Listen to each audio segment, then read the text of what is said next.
Following the 2022 housing market correction due to rapidly rising mortgage rates and housing inventory, home prices have been steadily on the rise. A multi-decade low affordability crisis, though, has been limiting home sales, but home prices overall in many metros are up compared to 1 year ago. However, real estate is local, and in some areas, home values are lower today than they were just 2 years ago, whereas other areas, home values are up greatly over the past 2 years. So in today's video, I'm going to share the latest trends we're seeing right now for 800 metros and 3,000 counties based on analytics from ResiClub.com. So if you guys get any value out of today's video, then please hit the like button. Also consider subscribing as well. I post frequent housing market updates so you guys can be more informed. I'm actually really excited to share today's video. I talk about home prices on a national level, some metros that Redfin tracks, for example. But this video is looking at 800 metros. So I'm going to share some areas in which home prices are up big time compared to 2 years ago, and other areas in which home values are going down as well. This is according to ResiClubAnalytics.com, a really good website if you guys want to look at analytics regarding your housing market. If you're analytical like me, you probably love their data. Anyways, according to them, certain markets, especially in the Northeast and the Midwest, experience home price growth over the past 12 months that far exceeds what's labeled as modest. Meanwhile, specific areas in Texas, Louisiana, Mississippi, and Southwest Florida have softened over the past year. Now, here's a really good chart looking at home values, the change in home values from March last year through March this year. And this is from looking at home values according to Zillow. This is on ResiClub.com. So the areas that are in blue, especially those areas in dark blue, are the areas in which home values have been increasing. And in contrast, areas in red are areas in which home values have been falling. So looking at California, NorCal, Trinity County down by 10%, Humboldt down by 4.3%, Mendocino down by 7%, whereas Santa Clara County up by 8.9%. Then we have areas like Sacramento, where I live and work as a real estate agent. It's up by 3.5%. And also San Diego up by 10.6%. In contrast, other areas like in Mineral County, Nevada, down by nearly 19%. Eureka County down by 12.2%. Of course, a lot of areas in Texas, as well as the Sun Belt areas, especially in Louisiana, and also some parts of North Dakota are experiencing decreases, whereas much of the Northeast are experiencing big increases, especially in Hartford, Connecticut, for example. Lambert, who's the founder of ResiClub, stated the following: most major housing markets are seeing flat to positive home value appreciation this spring. That even includes down markets like Austin, Texas, which is down by 4.1% year over year, and San Antonio down by 1.9% from 12 months ago. Indeed, all 40 of the nation's largest metro areas have shown positive growth year to date so far. But when looking at home values from 1 year ago and also from 2 years ago, some very big changes. Now, here is a really good snapshot looking at home values overall. And I want to share two cities, Austin, Texas versus Hartford, Connecticut, to try and share why we're seeing these dynamics regarding home prices overall. And I'll share inventory levels as well. So looking at Austin, Texas, according to ResiClub.com, over the past 2 years, home values have decreased by 14.89%. 1 year ago, down by 4.05%. Month to month, up by 1.6%. Looking at home values over the past 10 years, though, 100% gain. But we're not seeing too many markets in which home values are down compared to 2 years ago. Now let's look at Hartford, Connecticut real quick, and I'll share inventory numbers. So here's Hartford, Connecticut. Over the past 2 years, home values have increased by 19.66%. 1 year ago, up by nearly 13%. One of the reasons why Austin, Texas is down, whereas Hartford, Connecticut is up, is this right here. Here's a look at inventory levels in Austin, Texas compared to other areas. So over the past 2 years in Austin, Texas, inventory has skyrocketed by 377%. Over the past 3 years, skyrocketing by 391%. Let's look at Hartford, Connecticut though. Hartford, Connecticut, which is right there. Inventory down 12% from 2 years ago and down 38% from 3 years ago. So we're seeing a glut of inventory in Austin, Texas, which is causing home prices to be at more or less a 2-year low. Whereas in Hartford, Connecticut, home prices are up big time because inventory is going down over the past 2 and 3 years.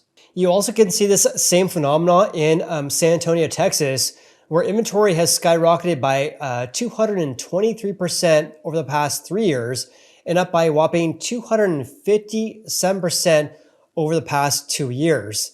And looking at home prices there, prices are down by 1.2% from 2 years ago, but still up by 18.3% from 3 years ago.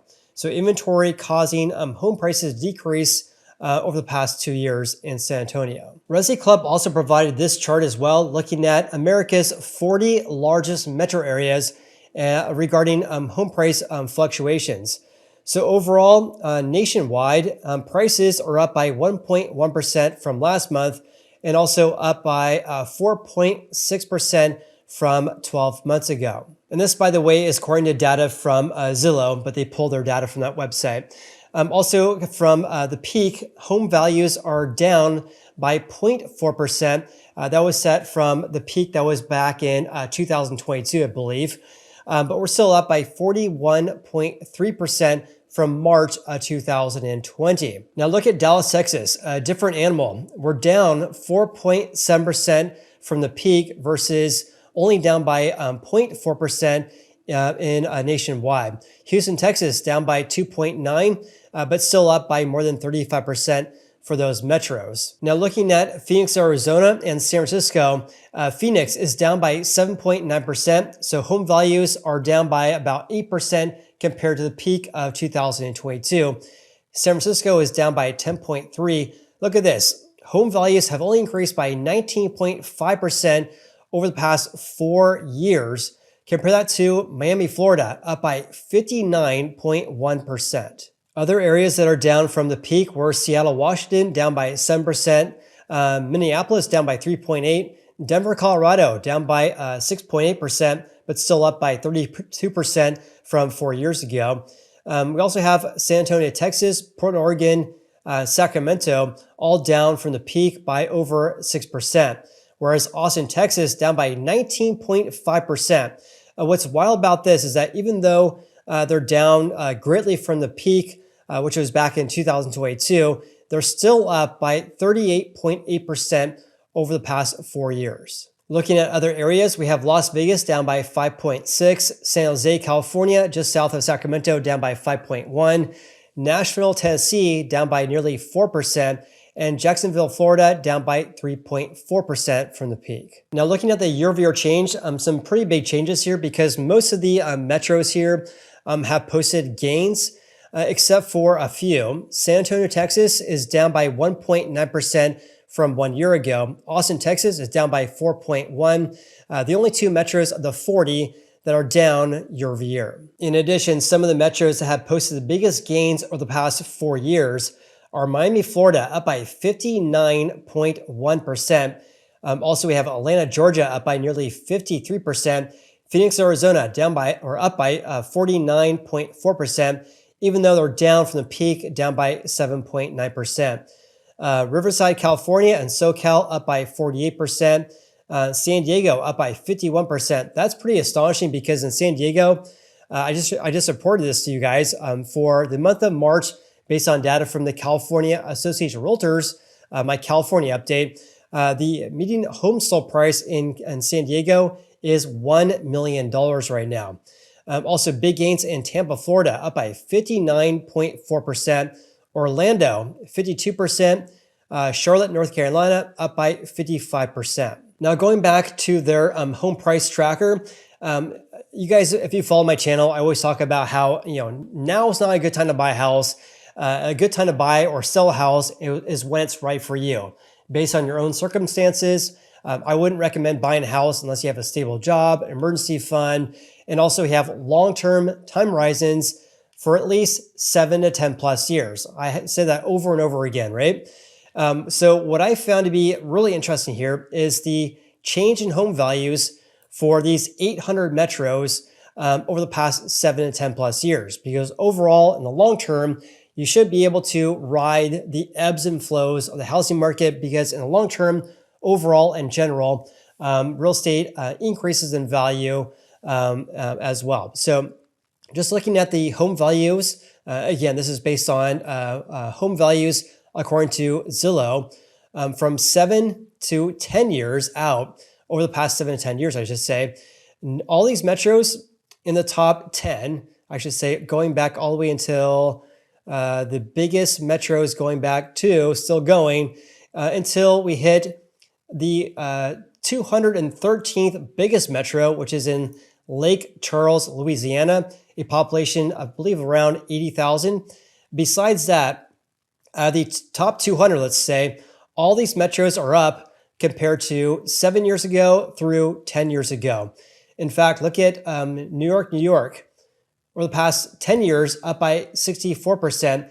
Dallas, Texas, up by 129%. Then we have Miami, Florida, up by 151%. And also compared to 7 years ago, up by 88%. Even look at Phoenix, Arizona. That is up by 87% from 7 years ago, despite the fact that they're down by 2.33% from 2 years ago. Same for San Francisco, down by 8% from 2 years ago, but accounting for that, they're still up by 39% from 7 years ago. This also holds true for Austin, Texas, up by 57% from 7 years ago, even though prices or home values have tanked by 15% over the past 2 years. So more or less what I'm getting at is, if you have long-term time horizons, this is not a guarantee, but overall, you should see a positive gain or some home price appreciation if you hold on to your real estate for at least 7 to 10 plus years. This is my advice for you guys, if you're guys looking to buy a house, rather than speculating or trying to time the market and trying to buy at the bottom, which is nearly impossible because there's so many things that impact our housing market that are completely beyond our control. And lastly, I know a lot of my viewers are located in the Sacramento area or want to purchase in the Sacramento area. So here's Sacramento. It's down by 3.8% from 2 years ago, but over the past 3 years, up by 14%, 4 years, 30%, 5 years, 37%, 7 years, up by 53%. Going all the way back over the past 20 years, including the Great Recession, you'd still be up 85% over the past 20 years. And with that said, please comment below with your biggest takeaways from today's video. If you guys got any value out of today's video whatsoever, then please hit the like button. I could appreciate that. Of course, appreciate you. Hope you guys have an awesome day. I look forward to seeing you on the next video.